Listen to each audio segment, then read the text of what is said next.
For those of you who forget, which I can't blame you because it's really boring, Brexit is the hideously convoluted British sitcom about a bunch of politicians trying to take Britain out of the EU, realising they fucked it up, and then spending years gibbering to themselves, "Oh Christ, no one's ever going to take me seriously again. Quick, let's deny everything and try and preserve what little relevance we have for as long as possible." I'm pretty sure this show's never going to end. It was supposed to end with its 98th season back in March of this year, but then by some stroke of luck it got renewed for another 8 million seasons. And since then, the show's made it clear that it's going to continue to introduce new characters and plot threads and go round and round in circles, pissing about and doing nothing with them, until everyone watching has died of boredom. I know everyone's sick of this show because it's on all the fucking time, and I was wondering if you could all stomach me making a second video on it, so I did a Twitter poll asking if I should do it, and Yes Do It won, and so I did it. And it's because of this that you can't say that I don't respect democracy. So I win! Anyway, so let's take a look back over the last few months of completely batshit storylines on Brexit, starting with March the 29th.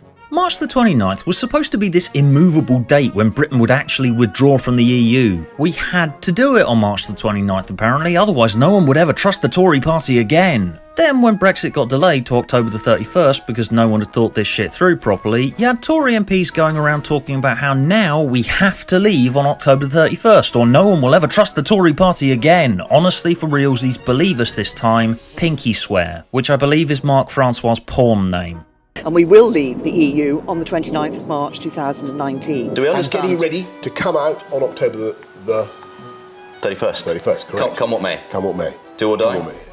Do or die. Come what may. Yes, I totally believe you this time. Yeah, we're definitely out by October the 31st. Yeah. Anyway, so when the EU granted an extension of the deadline to October the 31st, they asked us to... Please, do not waste this time.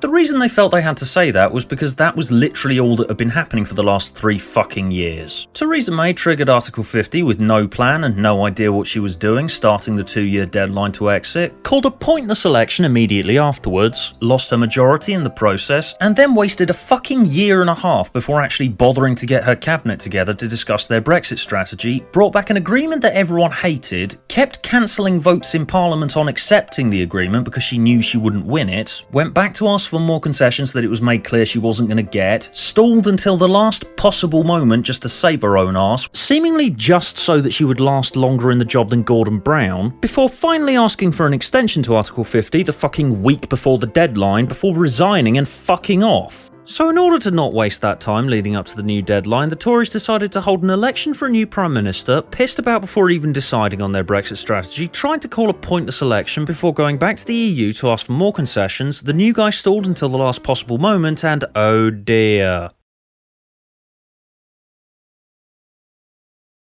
Oh my god guys, I've just had a new idea. How about next time we try learning from our mistakes instead of doing the exact same thing and expecting it to work this time just because?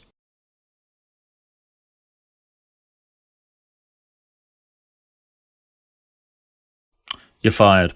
So let's talk about that Conservative leadership election. The resignation of the show's previous main character, Prime Minister Theresa May, saw a battle for a replacement between about 20 different candidates offering slightly different variations on the exact same thing, and as expected, it solved nothing, wasted everyone's time and was a complete shit show. There was no detail anywhere in the leadership debate. All of it was just hollow sound bites, waffle and personal anecdotes. Pretty much the only thing that set the candidates apart was charisma and personality, putting both of those in quotation marks, because many of them seemed to think that admitting to having taken recreational drugs at one point in their lives was worth mentioning. Because recreational drugs are basically a substitute for having a personality. Like, will they elect me to lead the Tory party if I start huffing paint behind some bins? Anyway, so obviously the winning candidate was Boris Johnson, presumably because he was the one that most people have heard of. The thing is though, this didn't really matter because he just spent his first few months in office just rehashing old Theresa May material in a story arc called "We are leaving October the 31st, do or die."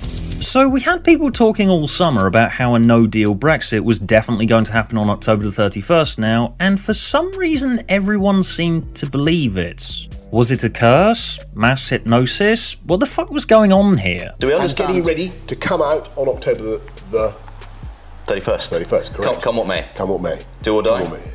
do or die. Come on, mate. You had politicians and pundits talking about how there was nothing that Parliament could do to stop a no-deal Brexit, when we were literally in that exact situation a few months previously where it was supposed to be a few days away and Parliament stopped it. And all of the tools to stop it were still there. And the only thing that had changed was the leader of the Tory party. How did anyone reach the conclusion that out by October the 31st was inevitable? Just saying the same thing over and over again doesn't make it true. We've been through this with Theresa May. Fuck it, maybe everyone does have short-term memory loss, because when Boris Johnson became Prime Minister, everyone started reenacting what happened the second Theresa May arrived in office for some reason. You remember what that was like? She stormed ahead in the polls and sat there for months. You had newspapers printing masturbatory fantasies like this one, everyone talking about her as if she's the second coming of Thatcher. Then she lost her majority, brought back a deal that everyone hated, and they turned on her, and she pissed her goodwill up the wall in a matter of seconds. Then Boris Johnson comes in, storms ahead in the polls and sits there, newspapers start printing masturbatory fantasies, and everyone starts talking about him as if he's this tough, strong leader and he'll get things done. No, I don't care that I was wrong last time and you were right, Stuart, shut up. Yep, here we are, still stuck on that Mobius strip, alright. I wonder who they're going to replace Boris Johnson with when they turn on him when they realise that he's full of shit just like Theresa May was. Dominic Raab? Nadine Dorries? Grant Shapps? A sentient bucket of shit? Pick your favourite. Don't know about you, but I'm going with the sentient bucket of shit.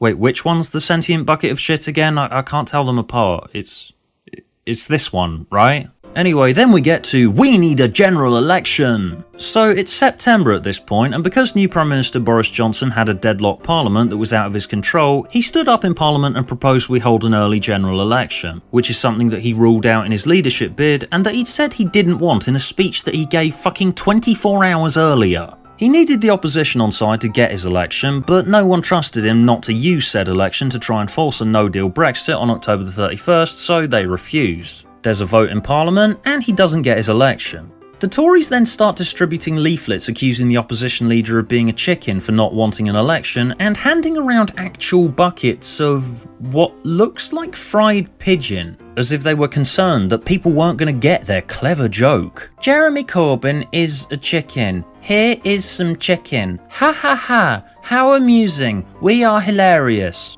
Anyway, since Parliament forced through legislation to block a no-deal Brexit on the 31st of October, Johnson needed to get a deal that could pass Parliament, or he'd have to extend the deadline past that date and break his key pledge as Prime Minister. So you'd think that Boris would then put his back into getting a good deal from the EU that could pass Parliament. But what he does for some reason is spend the rest of September going up and down the country to get shouted at pointless press events. You should be in Brussels negotiating. Where's the negotiation going on? Where is it? You're hitting Morley in Leeds. You should be in Brussels, leading the British people. It was almost like Johnson assumed that he would be campaigning in a general election during September and organised these embarrassing events under that assumption and didn't cancel them when he didn't get his election. Boris, couldn't you have just cancelled these and gone and got some actual work done? What is this work of which you speak, Stuart? I am unfamiliar with this concept. Anyway, so now it's October, and because he's pissed about and wasted everyone's time, he's now stuck in a situation where he needs to get a new deal from the EU that can pass Parliament in the space of a couple of weeks. And this is where we get to the there is no way out storyline, and the whole thing turns into a claustrophobic thriller. I've no idea why Johnson even wanted this job to begin with, because there is literally no move he can make in this mess that doesn't leave him looking like a tit. Well, even more like a tit than he usually does. So Parliament's stopping him from getting a no-deal Brexit. He tried to shut down Parliament, but he got stopped by the Supreme Court, who ruled his attempt to do so was illegal. He can't have Theresa May's Brexit deal because he spent a fucking year banging on about how it's not a proper Brexit. The EU were refusing to budge on giving him a new deal at the time. He couldn't have a general election to force Brexit on October the 31st because the opposition said no. So he's completely fucked, right? Everything's been blocked off. There is no way forward. Well, Plot twist, because Boris Johnson then shocked the world by getting a new deal from the EU. Oh yeah, wow, I'm so impressed. They said he'd never get a deal. Okay, so there was one secret option that no one had considered because it was so unthinkable that no one fucking believed he'd do it. Do you want to know what he did? He brought back a rehashed version of the Theresa May deal and just slapped his name on it and expected everyone to vote it through this time just because. And then everybody woke up and it was 2016 again and Brexit was all a dream. Seriously, who the fuck is writing this garbage? Thank God it's only a TV show. Imagine if politicians behaved this way in real life. So, what now? I still don't know. They've been given another extension till January and they've decided to have that general election in the time, but Brexit's written itself into a corner at this point, and whatever happens now, it is going to be a massive letdown for literally everyone involved. Though if this shit's going to continue, I've had an idea for a new voting system that I highly recommend we employ in the next general election. I call it Russian roulette politics. One of the candidates on the ballot paper is a fake, and if you accidentally vote for the fake, the pencil explodes in your hand and blows your arm off. People need to be taught how dangerous voting can be, and if they have to lose a limb to learn that lesson, then so be it.